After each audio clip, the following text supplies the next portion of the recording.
오늘 계속해서 교회와 국가의 관계에 대해서 생각하겠습니다.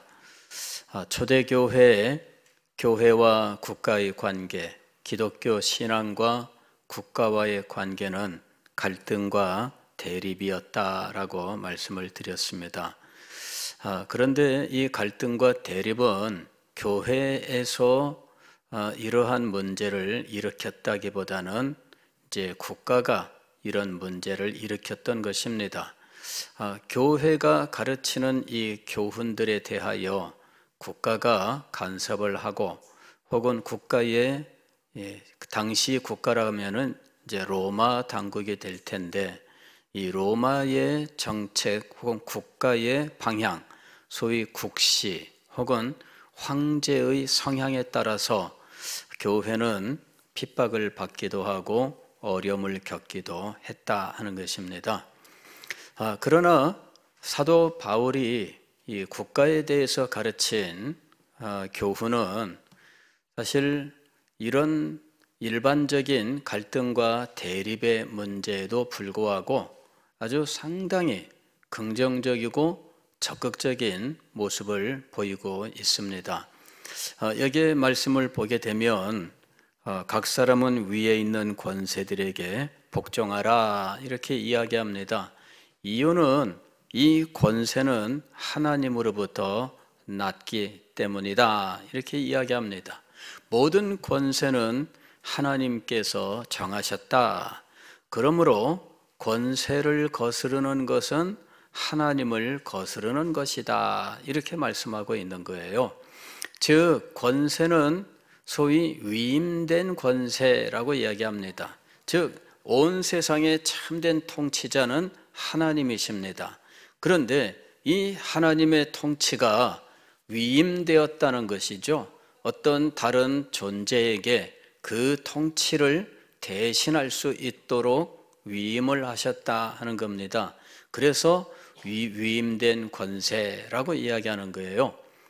우리가 사는 이 세상에는 위임된 권세가 여러 개가 있습니다.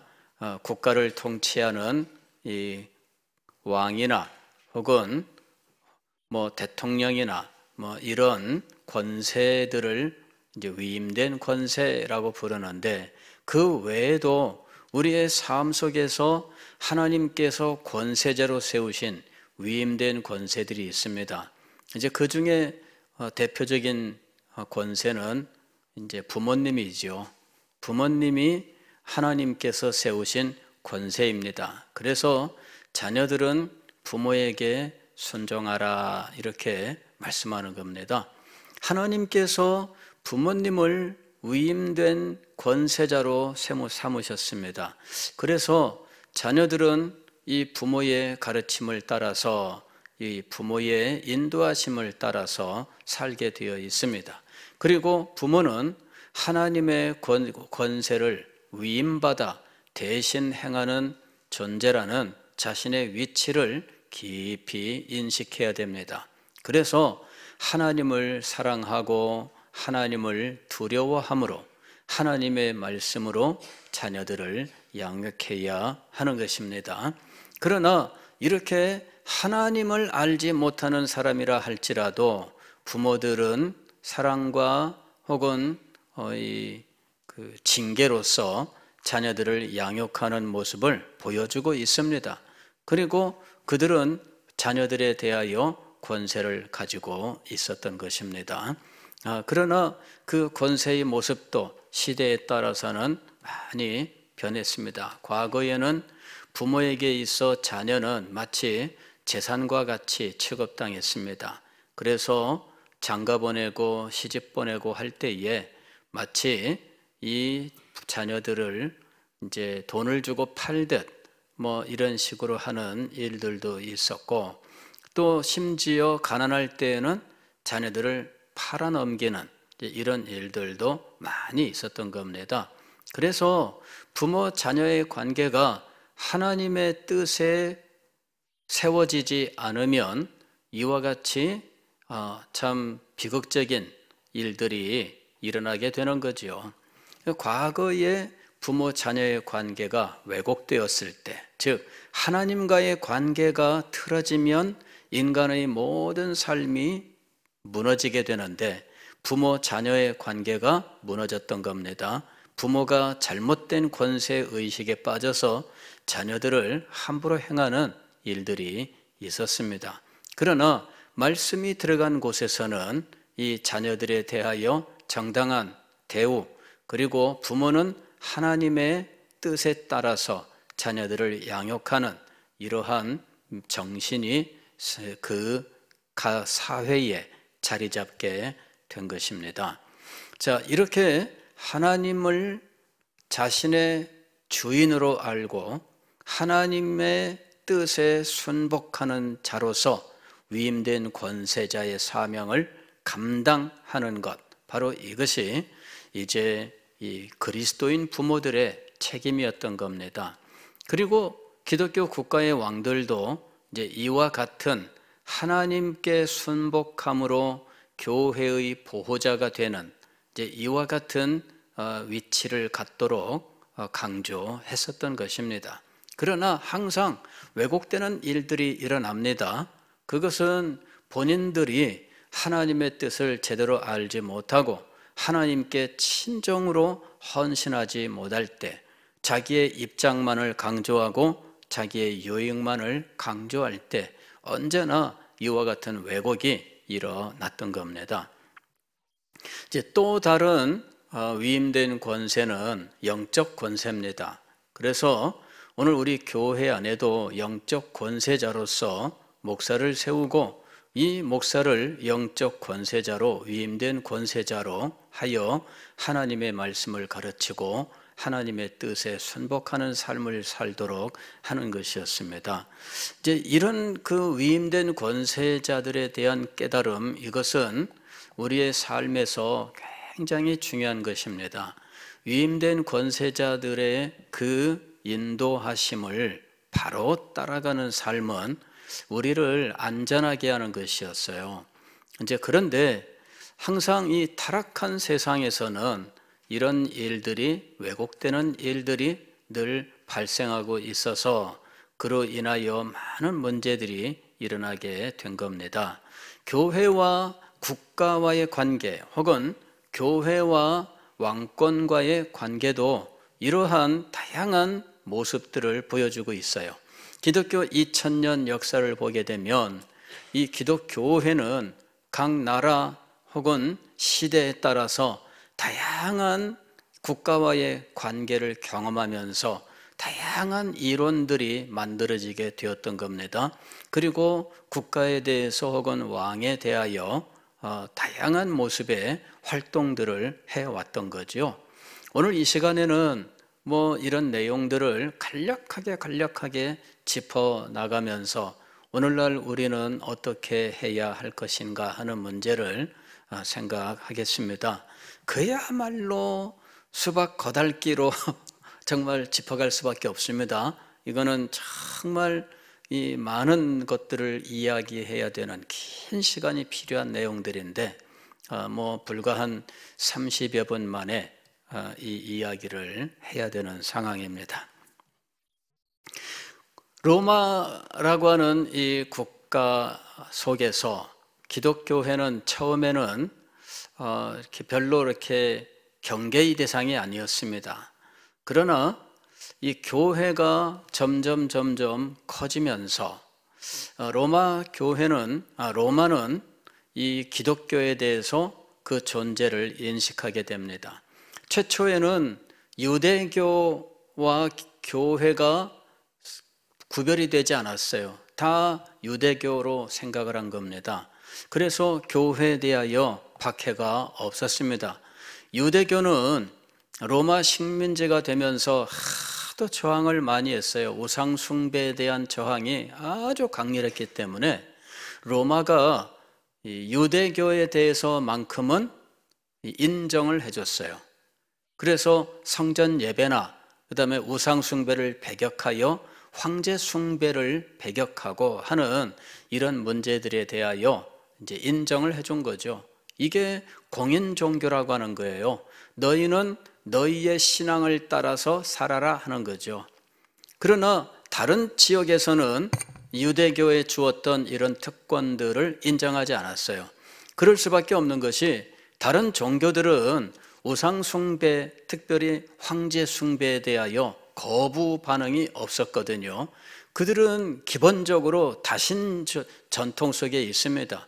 신들이 수백 명, 수천 명 되는 이러한 다신 종교를 가지고 있기 때문에 그런 신 중에 로마 황제 하나가 더 추가가 되고 죽은 황제들 10명, 20명이 추가가 된들 그들은 하등의 갈등을 할 필요가 없었습니다. 그러나 유대교는 오직 유일하신 하나님 한 분만 섬긴다라고 하는 이 분명한 의식을 가지고 있었어요. 십계명을 그 무엇보다도 소중하게 지키고 있는 입장에 있었기 때문에 황제 숭배에 이것을 격렬하게 저항했던 거죠. 그리고 이 사람들의 저항은 죽어도 좋다 주의입니다. 그래서 아무리 탄압을 하고 군대를 동원해도 이들은 굴하지 않는 이런 모습을 보여준 겁니다. 그래서 로마는 유대교에 대하여는 인정을 해주고 그들이 우상 숭배라고 하여 황제 숭배를 거부한다 할지라도 그것 때문에 그들을 박해하거나 그러지는 않았던 겁니다. 기독교는 처음에는 이 유대교의 그늘 속에서 점점 커져 갔던 겁니다.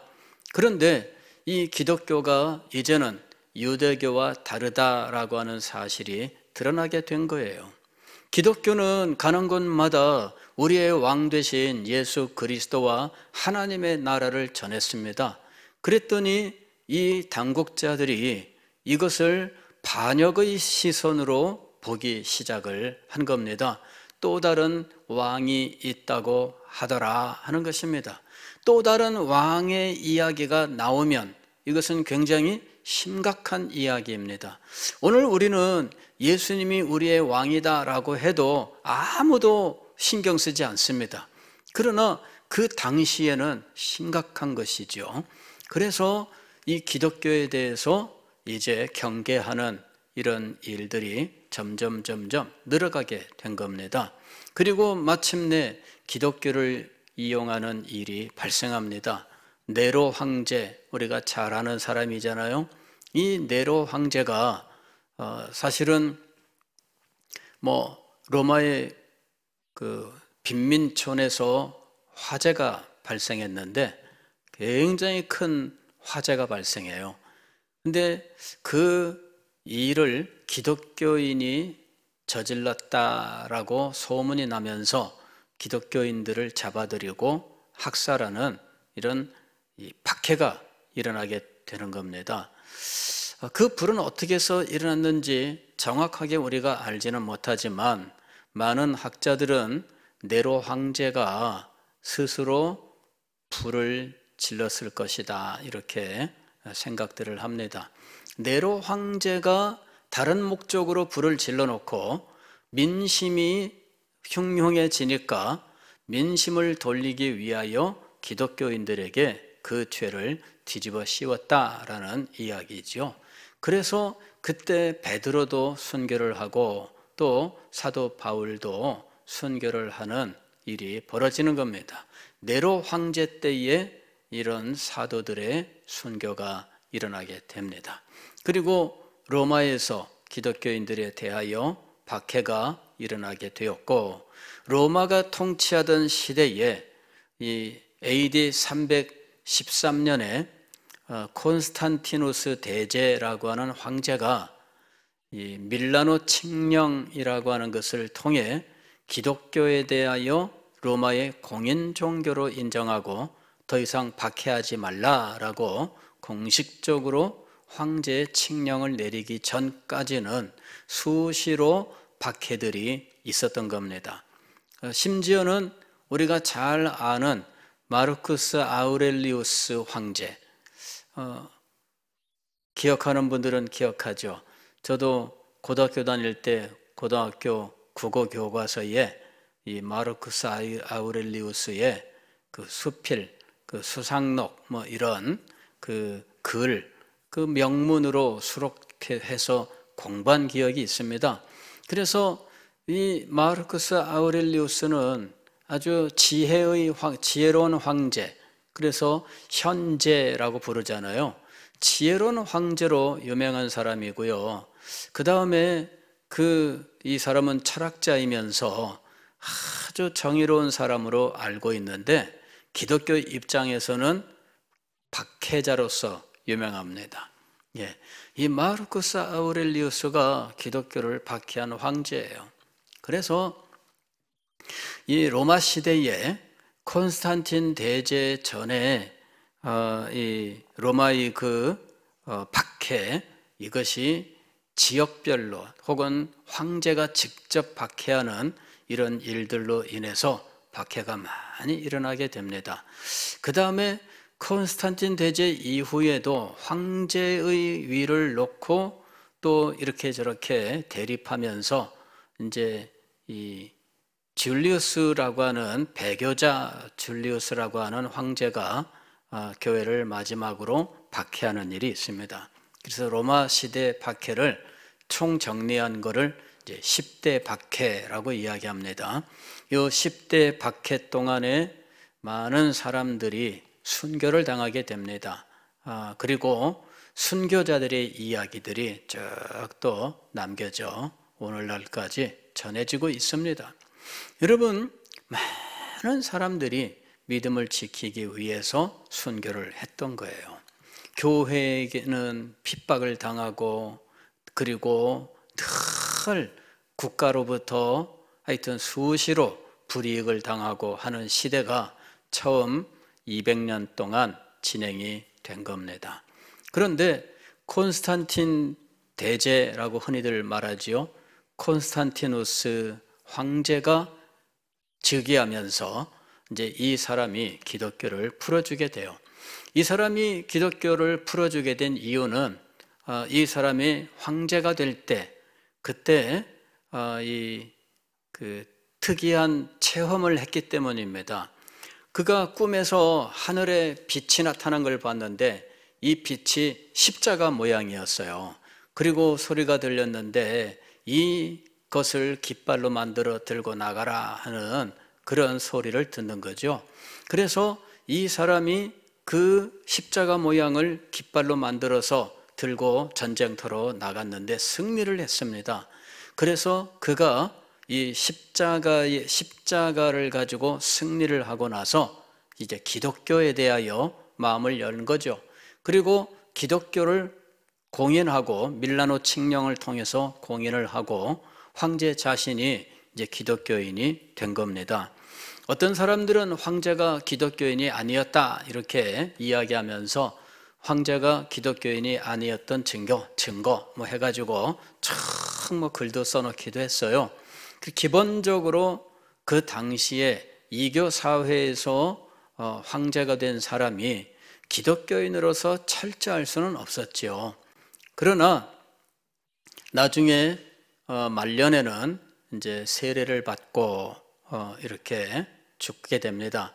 그런데 기독교를 공인하고 나서 이 사람이 교회와의 관계를 어떻게 했느냐, 이제 이게 중요한 거예요. 황제 자신이 교회에 대하여 많은 특혜를 주게 됩니다. 그리고 교회가 신학적으로 혼란하게 되었을 때 황제 자신이 교회 회의를 소집을 합니다. 이것이 AD 325년에 진행되었던 니케아 종교회의라고 부르는 거예요. 이것이 최초의 총회입니다. 이것이 교회의 총회예요. 그 당시에 예루살렘부터 로마에 이르기까지 5개의 큰 교구가 있었어요. 이 5개의 큰 교구가 로마 제국 전체에 걸쳐서 존재하고 있는데 이제 이런 데에서 대표자들을 다 보내가지고 이 소아시아의 오늘날 터키죠. 이 소아시아의 니케아라고 하는 곳에서 이제 종교회의를 열게 돼요. 그 당시에 등장했었던 문제, 그래서 교회가 상당히 혼란하게 되었던, 그리고 서로 다투었던 신학적 문제는 이 예수 그리스도의 신성에 대한 문제였습니다. 예수 그리스도의 신성이 하나님과 동일하냐 아니면 하나님과 유사하냐라는 문제입니다. 이것이 이제 호모우시오스, 호모이우시오스의 문제입니다. 동일 본질과 유사 본질, 이런 문제입니다. 예수 그리스도의 신성은 하나님과 동일하냐 아니면은 하나님과 비슷하냐, 이제 이겁니다. 그래서 이 문제로 인해서 굉장히 심각하게 대립을 했어요. 동방에서는 하나님의 오직 한 분이신 하나님, 그래서 예수님의 신성을 인정한다 할지라도 성부 하나님과 동일할 수는 없다. 이것이 동방에 있는 이 사람들의 주장입니다. 이 사람들은 동양의 전통에 따라서 가부장적인 의식이 아주 강해요. 우리나라도 가부장 의식이 아주 강하잖아요.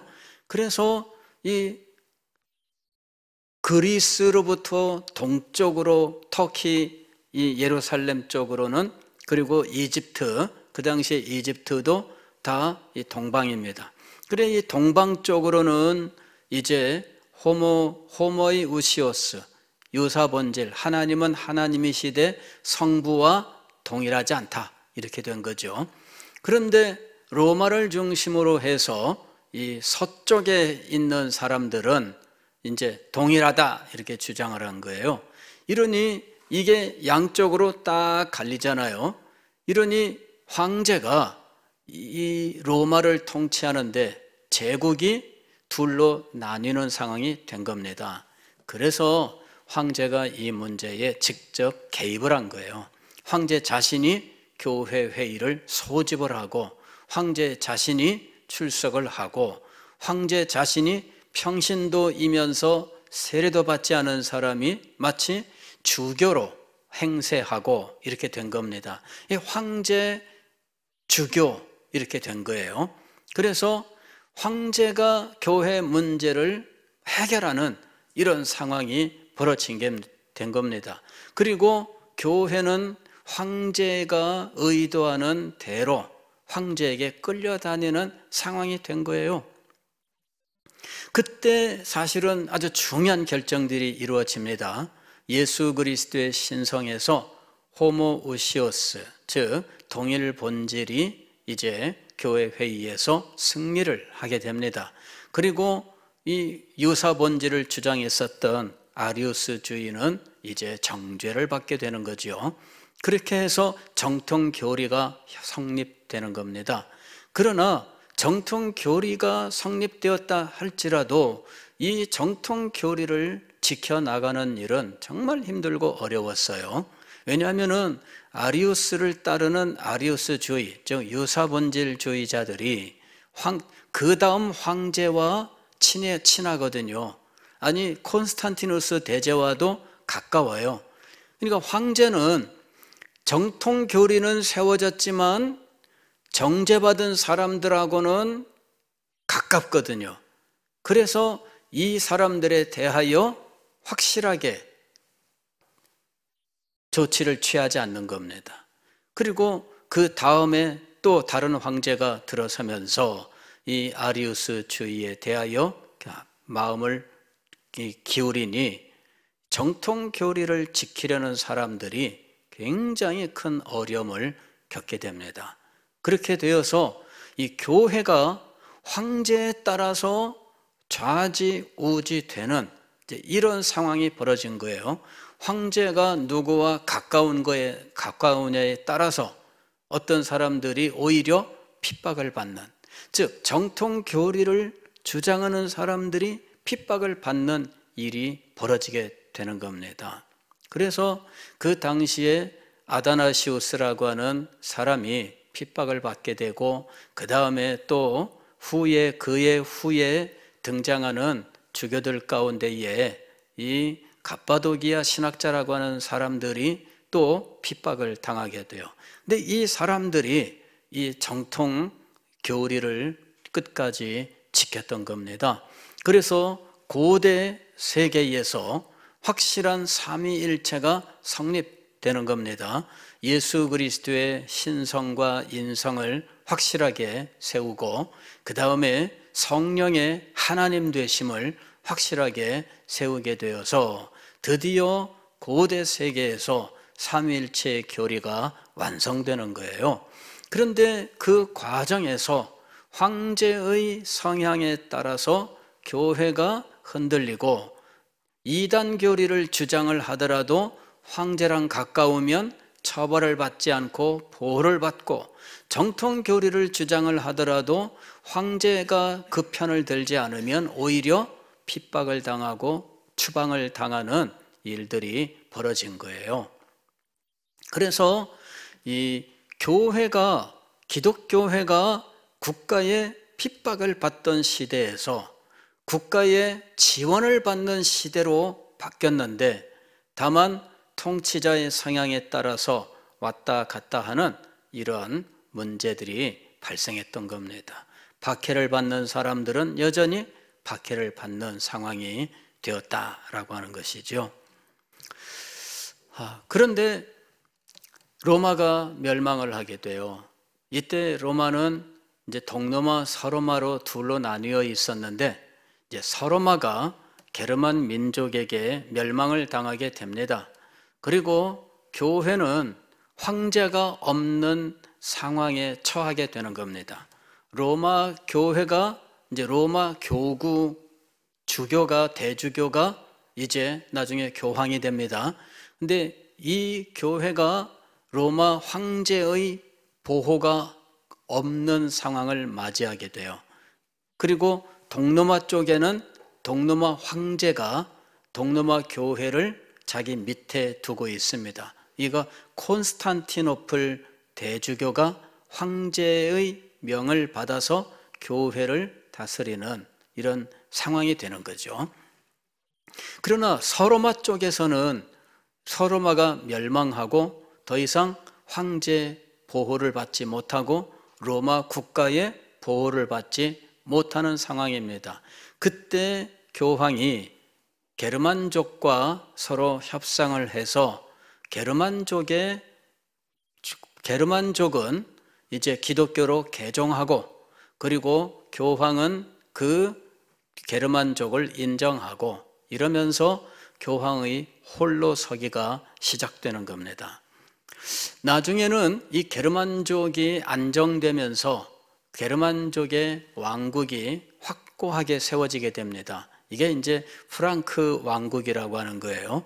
이 프랑크 왕국에서 아주 이 영웅이 나오게 됩니다. 이 영웅이 이제 샤를마뉴라고 하는 사람이에요. 이 샤를마뉴 때에 로마 황제가 샤를마뉴를 서로마 황제로 대관식을 해주는 일이 있습니다. 그리고 샤를마뉴의 후대에 가서 오토 대제라고 하는 사람이 등장하는데, 이 사람 때에는 신성 로마 제국, 신성이란 말은 홀리 로만 엠파이어 해가지고 신성 로마 제국이라고 하는 이런 그 거룩한 로마 제국, 이런 명칭을 준 거예요.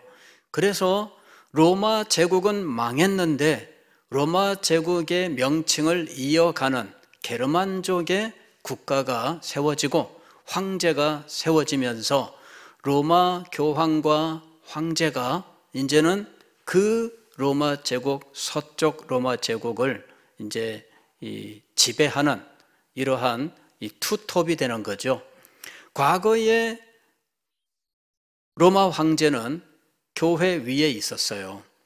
그런데 서로마 제국이 멸망하고 교황이 홀로 서기에 성공하면서 게르만 민족의 왕을 황제로 세우면서 황제와 교황이 이제 투톱이 되는 거죠. 그러나 이 투톱이 항상 경쟁을 합니다. 수익권 논쟁을 하고, 이것이 말싸움 정도가 아니라 실제로 수익권을 나타내는 여러 가지 행동들을 하게 됩니다. 교황이 황제를 파문시키는 일도 있고, 혹은 황제가 교황을 폐위시키는 일도 있고, 이러면서 한때는 황제가 승리하고 한때는 교황이 승리하고 이러면서 서로 우위를 다투는 이러한 일들이 중세 시절에 계속 진행이 되는 거예요. 그래서 한때는 이 황제가 교황을 폐위시키고 그 다음에 교황을 이제 다른 곳에다가 따로 가둬 놓고 이제 이러는 일도 벌어지게 됩니다. 그 다음에 이 교황이 황제를 파문시켜서 결국 황제가 교황에게 찾아와서 무릎 꿇고 사죄하는 이런 일도 벌어지게 돼요. 그때는 서로 경쟁을 하면서 오르락 내리락 해왔던 겁니다. 그러나 교회는 어떠냐? 교회 자체는 상관이 없어요. 교회 자체는 상관이 없고 황제와 교황 사이에 권력 다툼이 된 겁니다. 그래서 교황은 영적 권세를 주장하지만 실상은 세속 권력과 권력을 다투는 상황이 된 거예요. 그럴 수밖에 없는 것이 로마 교회의 교리 자체가 하나님의 나라가 지상에 이루어졌다라고 하는 것이거든요. 이것이 바로 이제 천년 왕국이 지금 이 땅에 성취되었다라고 하는 입장입니다. 이루어진 천년 왕국은 로마 교회다. 이것이 로마 교회의 교리예요. 그래서 교황이 지상을 그리스도를 대신하여 통치하고 있다 이렇게 주장하는 거거든요. 그래서 그리스도를 대신하여 지상을 통치하고 있기 때문에 지상의 세속 왕권은 그리스도의 통치에 굴복해야 된다 이렇게 이야기하는 거죠. 그래서 황제라도 그리스도의 통치를 대신하는 이 교황에게 순복해야 된다라고 이야기하는 거예요. 그래서 이제 겉으로 볼 때에는 이 교황이 세속 권력을 다투는 것처럼 보이지만 자기들의 교리에 따르면은 그리스도의 왕권을 보호하기 위한 투쟁이다 이렇게 말할 수 있는 거죠. 그러나 알고 보면은 교회가 수없이 많은 이권들을 가지게 되면서 그 이권을 지키기 위한 투쟁이었다 이렇게 말할 수가 있습니다. 왜냐하면은 교회가 수없이 많은 재산을 소유하게 돼요. 그때의 재산은 땅입니다. 그런데 땅은 단순한 땅이 아닙니다. 그 당시의 땅은 그 사람이 함께 포함되어 있어요. 즉, 이 농노라고 하는 사람들이 토지에 매여 있습니다. 우리가 토지를 거래하면 땅만 사는 것이 아니라 그 토지에 이름이 올라 있는 사람들까지 사고 팔게 돼요. 이게 농노라고 부르는 것입니다. 그래서 과거에 영주들이 땅을 받으면 그 땅에 딸려 있는 인구, 사람까지 함께 받는 거예요. 이제 이것이 그 당시의 땅입니다. 교회가 땅을 받으면 그 땅에는 누가 있어요? 사람이 있어요. 그래서 결국 교회는 땅을 소유하되 결국은 영주가 되는 겁니다. 근데 교회 자체가 영주가 되는 것이 아니라 교회의 주교가 영주가 되는 거예요. 그래서 그가 영주가 되었을 때 그의 권세를 누가 주느냐 문제를 가지고 황제와 교황이 서로 싸운 거예요. 우리나라에 지금 은혜라 땅의 영주 아니냐? 그러니 황제가 내가 임명해야 된다. 내가 그리고 주교 임명식을 내가 거행해야 된다. 교황은 뭔 말이냐? 이 사람이 성직자인데 그렇다면 내가 해야 된다. 이래서 서로 주도권 다툼을 벌였던 거예요. 나중에 타협은 황제는 이 호를 주고 그 다음에 이 교황은 반지를 주고 이러는 식으로 타협을 해가지고 넘어가게 됩니다. 교회는 수없이 많은 토지를 소유하고 토지 내에 있는 농노들을 소유하면서 점점 부유하게 되고, 그리고 로마 교황청은 그 교회를 통하여 많은 재화들을 로마로 가져가게 된 겁니다. 그리고 나중에 이 문제가 로마 교황과 또 각 국가들이 서로 다투게 되는 원인이 되기도 한 겁니다. 종교개혁 때에 이 문제가 드디어 터져 나오게 돼요. 종교개혁이 일어났을 때 독일에서 문제가 크게 발생을 했는데 면죄부라고 하는 것을 로마 교황청이 팔았고 그 판매 대금이 로마로 가게 됐습니다. 이것이 바로 나라의 부가 이동하는 거거든요. 나라의 부가 이동하는데 프랑스 같은 곳에서는 왕권이 강화되어 있었기 때문에 그렇게 나가는 것을 엄격하게 막을 수 있었는데 독일 같은 경우에는 그 당시에 독일이 통일된 국가를 이루고 있지 못했기 때문에 이것을 지켜줄 수가 없었습니다. 그러다 보니까 각 영주들이 이 문제에 대하여 개별적으로 대처를 해야 되는 상황입니다. 그런데 면죄부 판매에 대하여 루터가 신학적으로 이것이 옳지 않다라고 발표하게 된 겁니다. 그리고 이 루터의 신학적인 논문, 즉 그가 1517년 10월 31일 비텐베르크 대학 정문에 붙였던 95개조의 논문은 이 독일 영주들에게는 아주 좋은 무기였던 거죠. 그리고 이 사람들이 루터의 종교 개혁에 동참을 해서 이 개신교 영주들이 많이 일어나게 된 겁니다.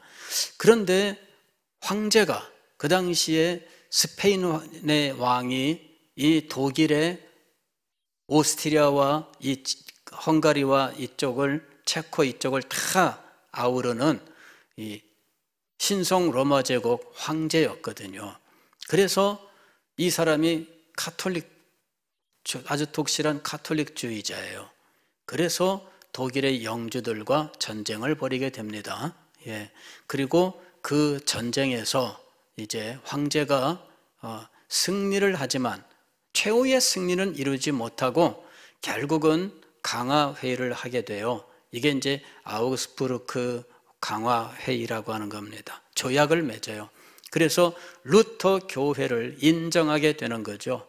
그때 황제에 대하여 대항에 일어나는 이 군대를 가지고 저항하는 이 일이 일어나게 된 겁니다. 군대가 여기서 말하는 권세자에게 순복하지 않고 권세자에게 군대를 동원하여 대항하는 이 일이 일어나게 된 거예요. 이게 지금 루터 이 종교개혁 시대에 일어났던 일입니다. 그런데 이렇게 권세자에게 군대를 동원해서 대항하는 이런 일들이 독일에서만 있었던 게 아닙니다. 이러한 저항, 이 저항이 즉 교회의 이름으로 군대를 이루고 권세자에게 저항하는 이 일이 이제 다른 나라에서도 일어나요. 대표적인 나라가 스코틀랜드입니다. 스코틀랜드에서도 거기는 아주 카톨릭 국가입니다. 거기는 프랑스의 이 공주들이 프랑스와 이 그 혼인 관계로 이루어져 있습니다. 그래서 이 프랑스의 영향을 많이 받고 그리고 카톨릭을 고수합니다. 그런데 그 스코틀랜드에서 나온 위대한 종교 개혁자가 존 녹스입니다. 이 존 녹스가 이제 종교 개혁을 일으키잖아요. 그런데 그 와중에서 처음에는 이 존 녹스가 주교를 죽인 이 사람들, 그 당시에 그 스코틀랜드의 종교와 정치를 아우르는 이 실력자 주교를 암살하는 일이 일어나요. 그리고 그 사람들이 이 주교의 성에 들어가서 농성을 하게 되고 나중에 이들을 진압하기 위해서 프랑스의 군함이 오게 됩니다. 그리고 군함이 대포를 쏘고 해가지고 함락을 시키게 되거든요. 그런데 그 농성 현장에 존 녹스도 들어가 있었어요. 그리고 포로로 붙잡혀가지고 프랑스 서패에 이제 노예가 돼가지고 지내는데 영국 왕이 이것에 대하여 계속적으로 항의하니까 결국 이제 3년 만에 풀어주게 됩니다.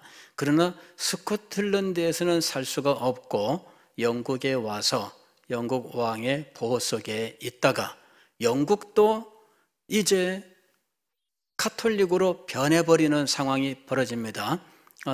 그러니까 존 녹스가 영국에 올 때는 개혁 왕이었어요. 헨리 8세라고 하는 왕이 이제 로마 교회와 단절하고 영국 교회를 세우는데 그 헨리 8세의 아들인 에드워드 6세가 이제 이 왕위 때에 이제 종교개혁 정책을 시행하게 되고 그러다가 이 왕이 일찍 죽어요. 그리고 그 누님 되는 사람이 왕이 되는데 메리 여왕이에요. 이 사람이 기독교를 많이 박해를 합니다. 예, 한 300명 정도가 순교했다 뭐 이렇게 얘기하는데 그때 존 녹스는 프랑스로 넘어가서 스위스로 가서 제네바 칼빈에게 찾아가는 거죠. 그리고 이제 칼빈의 도움을 받아서 영국 난민들 교회를 맡아 있다가 나중에 이제 메리 여왕이 죽고 그리고 나서 스코틀랜드에서도 상황이 변했을 때 그때 이제 귀국을 하게 됩니다. 그리고는 이 스코틀랜드에는 이제는 새로운 여왕이 등장을 하게 돼요. 이 여왕은 1살 때 여왕이 됐는데 프랑스에 가서 외갓집에서 컸다가 그 다음에 일찍 결혼했는데 남편이 죽고 프랑스 왕비가 되었다가 일찍 죽고 그 다음에 나는 고향으로 갈래. 그리고 고향으로 온 거예요. 근데 그 여왕하고 존 녹스하고 대립을 하게 됩니다. 왜냐하면 이 여왕은 철저하게 프랑스 사람이에요. 자기 엄마 프랑스 사람이고 자기도 프랑스에서 컸고 프랑스 왕비 출신이고 그리고 철저하게 이제 자기는 가톨릭이에요. 그래서 자기 왕궁은 홀리루드라고 하는 왕궁입니다. 이게 지금 이 에딘버러에 이 왕궁이 있어요. 근데 그 왕궁 정면에 불과 뭐 한 300m 떨어진 곳에 이 교회가 있는데 존 녹스가 담임하던 교회가 있어요. 그런데 그 교회에서는 종교개혁 예배를 드립니다. 그런데 여왕은 왕궁에서 카톨릭 미사를 드리는 거예요. 이래가지고 난리가 났습니다. 지금 카톨릭으로 지금 여왕이 지금 돌이키려고 하는 거죠. 그래서 존 녹스와 많이 부딪히고 존 녹스가 미움을 받아요. 그 연약한 여인을 왜 괴롭히냐 이러는 진리와 상관없이 연약한 여인을 왜 그렇게 눈물을 흘리게 하느냐 이런 식의 동정 이제 이런 것들도 있어요. 결국은 이 여왕 편에 붙어서 이거를 되돌리려고 하는 종교개혁을 되돌리려고 하는 이런 일로 인해서 결국은 내전이 발생하게 됩니다. 예, 그래서 이 종교개혁 측 군대와 그다음에 여왕을 중심으로 하는 군대가 서로 내전을 하게 돼요. 그리고 결국은 여왕 측이 패배를 하게 되고 종교개혁 측이 승리하게 되죠. 자, 오늘 여기 말씀에 따르면은 각 사람은 위에 있는 권세들에게 복종하라. 여왕에게 복종해서 여왕이 카톨릭으로 가야 된다 그러면은 다 같이 일렬종대 카톨릭으로 쫙 줄 서야 되는가? 여러분 어떻습니까? 그 시대에 군대를 동원해서 저항하는 일이 일어났던 거죠. 근데 이 군대를 일으켜서 저항하는 이 일은 스코틀랜드에서 그 다음 세기에도 또 발생하게 됩니다.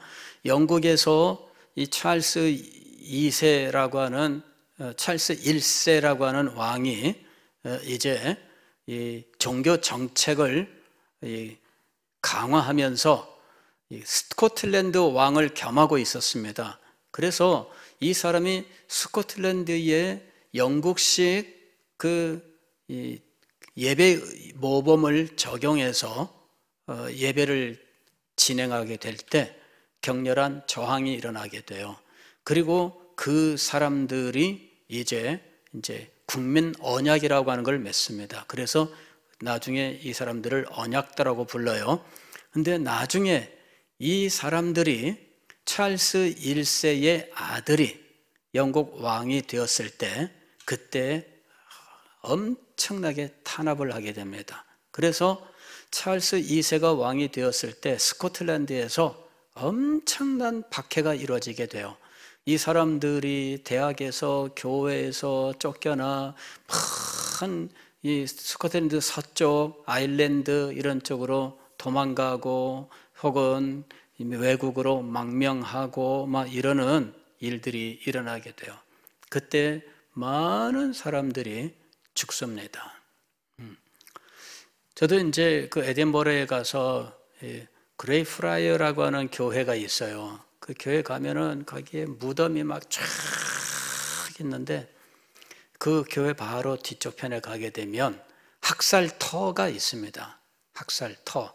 그래서 이 학살터에 오늘날 이렇게 자그마하게 이제 기념할 수 있도록 이렇게 해놨는데 무수히 많은 사람들이 죽었던 거죠. 감옥에도 갇히는데 그냥 교회당 옆에 그 감옥이라고 했는데 천장도 없고 그냥 이 울타리만 있는 그런 데 가둬놨는데 아무도 도망가지 않았대요. 왜? 내가 예수 그리스도 진리를 위해서 여기 갇혔는데 내가 이것을 내가 도피할 수 없다. 천정이 없어요. 그냥 벽이야. 그냥 왜 여러분 창살 있잖아요. 쇠창살로 이렇게 만들어 놨는데 거기 지붕도 없으니까 뙤약볕, 눈, 비 다 맞는 그런 상황인데 안 도망간 거죠. 근데 그러한 이 권세자에게 순복하라 하였지만 권세자에게 순복하지 않는 일이 벌어진 겁니다. 왜 그렇게 했을까요? 진리 때문이었어요. 진리에 대한 확신, 자기들이 성경을 믿고 성경의 진리를 그대로 따르기를 원했던 그 믿음 때문에 그들은 그 믿음을 없애려고 하는 이 권세자에게 저항하는 일이 벌어진 거예요. 영국에서도 그런 일이 일어납니다. 처음에는 영국에서 이런 이 왕의 입장에 대하여 이제 망명가고 이제 이러는 것으로 이제 자기들의 입장을 표명했어요. 그런데 이 사람들이 신앙의 자유를 찾아서 미국 식민지로 가게 됩니다. 이게 이제 1620년 메이플라워라고 하는 배를 타고 가는 거죠. 102명의 사람이 가서 도착할 때는 뭐 절반은 죽고 뭐 이렇게 해서 그곳에 겨우 가서 살게 되는 겁니다. 그리고 10년 후에 1630년에 이제 존 윈드롭이라고 하는 사람이 리더가 되어가지고 아벨라호라고 하는 배를 타고 가는데 이 사람들이 진정한 청교도였어요. 그리고 영국 이 식민지의 청교도라고 하는 이 신앙을 가지고 이제 새로운 신앙의 자유를 가지는 이러한 교회를 세우게 되는 거죠. 그리고 이 사람들이 그곳에 갈 때 우리는 사명을 가지고 있다. 우리는 언덕 위에 있는 도시와 같아서 이거는 모든 사람들의 눈에 드러난다. 우리는 온 세상에 참 진리로 이루어진 참된 하나님의 나라를 나타내야 된다. 이제 이러한 사명으로 똘똘 뭉친 거예요. 그리고 그러한 사명을 표현하는 용어가 시티 온 더 힐이에요. 이게 언덕 위의 도시 이렇게 얘기하고 있는데 시티 온 더 힐, 이거는 우리에게 사명이 있다 이겁니다. 오늘날 미국 정치인들이 늘 입에 달고 사는 것이 시티 온 더 힐입니다. 미국은 전 세계에 민주주의를 전파할 사명을 가지고 있다. 이게 청교도 시대로부터 내려온 겁니다. 그 사람들은 사명의식으로 이제 이 미국 식민지에 이민을 갔고, 그리고 그곳에서 국가를 세우게 돼요. 그리고 그 이민 세대 말고 영국 본토에서 나중에 왕을 죽이는, 사형에 처하는 그와 같은 일이 벌어집니다. 이게 청교도 혁명이라고 부르는 거예요. 우리는 청교도 혁명이라고 부르는데 그 사람들은 내전이라고 이야기를 합니다. 왕당파와 그 다음에 청교도 군대가 서로 전쟁을 벌이고, 그리고 결국 청교도군이 승리를 하고, 이 청교도군의 지휘관이 크로멜 장군입니다. 이렇게 해서 이 왕정을 폐지하는 거예요. 왕을 죽입니다. 그리고 왕정을 폐지하고 이제 공화국이 돼요. 그러나 크로멜과 그 아들 때까지 짧은 시간 동안 공화국이었다가 다시 왕정 복고가 이루어집니다. 그러면서 왕정 복고가 되면서 청교도에 대한 박해가 얼마나 심하게 일어나는지 모릅니다. 그때 박해 받았던 사람들 가운데 존 버년 같은 사람들, 존 오웬 같은 사람들 박해의 대상이었잖아요. 근데 어쨌든 권세자에게 대항하는 일이 일어난 겁니다. 언제 일어난 거예요? 신앙을 억압할 때 일어난 겁니다. 그때 우리의 신앙은 버릴 수 없노라 이러면서 일어나게 된 거죠. 예. 그런데 현대 세계는 어떻게 되었는가? 미국이라고 하는 나라가 독립하면서 미국은 기독교 국가를 선택하지 않았습니다. 기독교 사회였지만 이 미국 사회를 건국한 사람들은 기독교 국가로 세우진 않았어요. 그러면서 신앙의 자유라고 하는 것을 도입하게 된 겁니다. 기독교 국가가 되면 어떻게 해야 돼요? 국교 이외에는 다 불법이 돼야 되는 겁니다. 그러나 국교라고 하는 것은 법으로 세우는 거거든요. 그래서 이게 국교 이외에는 다 불법이 되어버리는 이런 상황이 되고, 혹은 인정을 해도 소수자들에 대한 박해는 계속 이루어지는 상황으로 가기 때문에 미국은 애초에 기독교 국가로 출발하지 않고 그냥 세속 국가로 출발해요. 그러나 사회 자체는 오늘날까지도 기독교 사회입니다. 그러나 국가 자체는 기독교 국가는 아니죠.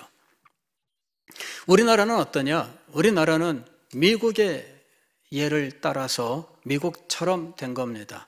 우리나라도 국교를 인정하지 않아요. 그리고 모든 종교들에게 자유를 주었습니다. 그리고 오늘까지 교회가 이렇게 진행되어 온 겁니다. 그런데 짧은 세월이지만 많은 문제들이 일어났습니다. 세계적인 흐름도 있었고 우리나라만의 사정도 있었습니다.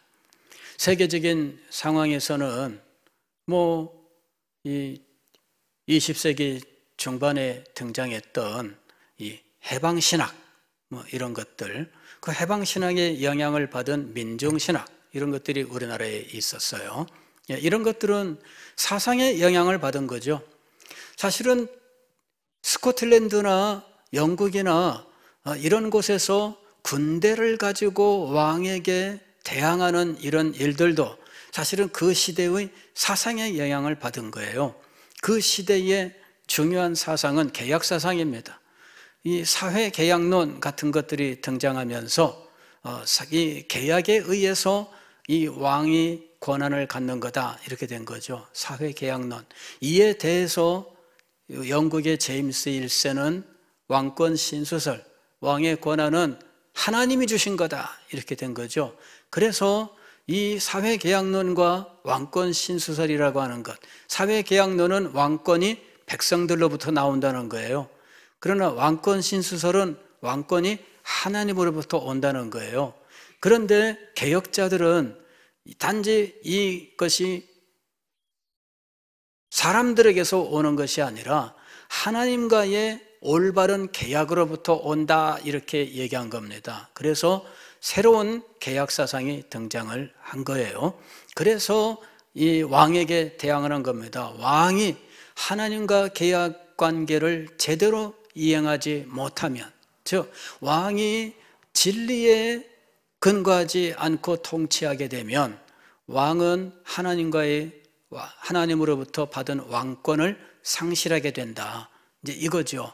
왕권을 무한정 인정하는 것이 아니라 하나님과의 관계에서, 즉 하나님의 말씀을 얼마나 순종하느냐에 따라서 이제 하나님과의 관계를 결정하는 이제 새로운 계약 세상이 등장하게 되는 겁니다.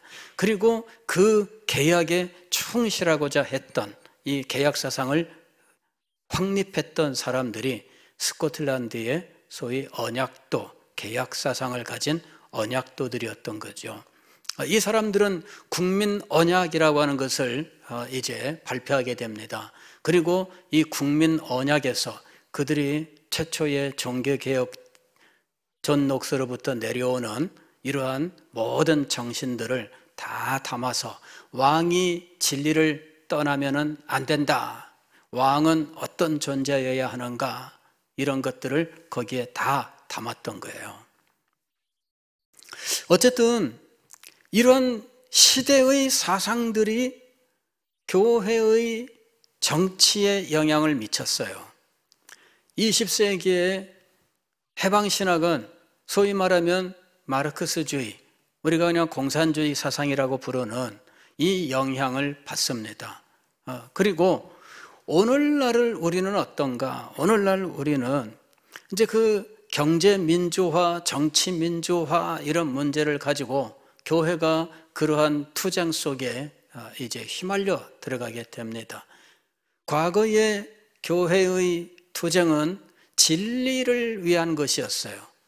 그러나 20세기에 들어와서는 민주화라고 하는 것이 교회의 투쟁이 되어버리고 말았던 거죠. 이 교회가 민주화를 하나님의 뜻으로 알고 교회의 이름으로 행할 수 있는가라는 거죠. 이제 이런 문제는 사실 민주주의만이 하나님의 뜻이다 이렇게 말해야 되는 건데, 과거의 인류 역사는 그러면 어떻게 되는 거예요? 과거의 인류 역사는 다 민주주의였나요? 그러니까는 사실은 이런 주장들은 과거의 인류 역사랑 비교하게 될 때에는 극히 최근에 등장한 예외적인 주장일 수밖에 없다라고 하는 것을 보여주는 겁니다. 최근에 우리는 굉장히 아주 혼란 가운데 있습니다.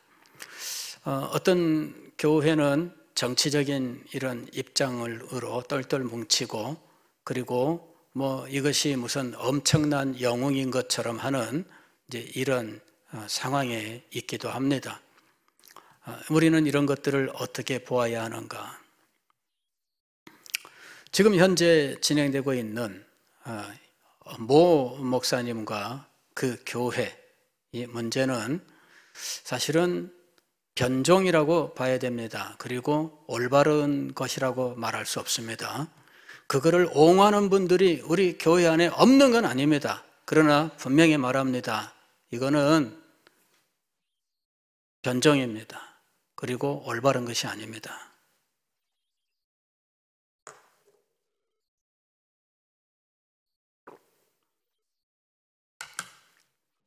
이거는 정권 상실로 인하여 막 이 심리적으로 이 정치적인 어떤 그 상실감으로 몸부림칠 때에 그 이슈를 타고 인기를 얻은 것밖에 아니에요.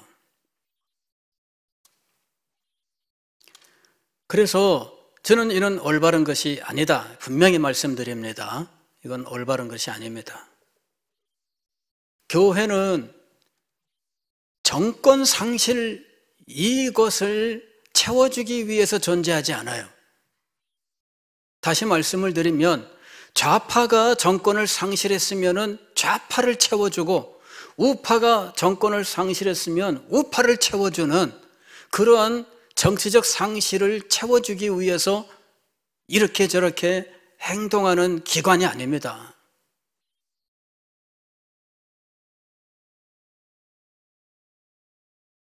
교회는 좌파도 우파도 아니에요. 교회 안에는 좌파도 우파도 다 있어요. 그래서 진리가 아닙니다. 좌파 우파는 진리가 아닙니다. 그냥 우리 이 삶에 영향을 미치는 요인 중에 하나는 될 수 있지만, 그러나 진리는 아닙니다. 정책의 문제일 뿐이에요. 좌파가 정권을 잡으면 공산주의로 변할 것이다, 이런 주장들도 많습니다. 그 카톡에 올라오는 글들, 돌리고 하는 글들 보면은 우리나라는 내일 모레 망할 것처럼, 공산당이 들어와서 망할 것처럼 돼 있습니다. 여러분, 그게 선동입니다, 선동. 그런데 넘어가면 안 돼요. 우리가 붙들어야 되는 것은 진리예요. 그리고 교회는 항상 중심을 지켜야 됩니다. 교회가 어느 때는 좌파가 되고 우파가 되고 그렇게 하면 안 됩니다. 교회는 항상 중심을 지켜야 돼요. 정권은 바뀔 수 있어요. 이쪽에서 잡을 수도 있고 저쪽에서도 잡을 수 있습니다. 그러나 교회는 누가 정권을 잡든지 중심을 지키고 있어야 돼요. 우리가 진정으로 투쟁을 해야 될 부분은 따로 있는 겁니다. 진리 문제일 때 우리가 진리에 대한 투쟁을 하는 것이지, 그 이외에 우리가 무슨 다른 문제를 가지고 국가 정치에 판나라 콩나라, 그거는 우리가 할 일이 아닙니다. 최근에 목사님은 현재 집권 여당에 무슨 물러가라 어째라 이렇게 하고 버장머리를 고친다 이러고 또 했다 그러는데, 부끄러울 따름입니다. 우리는 세상 정치에 교회 이름으로 직접적으로 관여하는 사람들이 아닙니다. 이거는 진리의 문제가 아니에요. 정치적으로 우리가 입장을 가질 수는 있어요. 그러나 목사의 이름으로, 교회의 이름으로 정치적인 입장을 표명하고 그런 일들에 나서는 것이 아닙니다. 그리고 교회가 그런 입장을 정하는 것도 아닙니다. 우리는 이번에 어디에 투표하기로 했다, 이런 건 안 됩니다.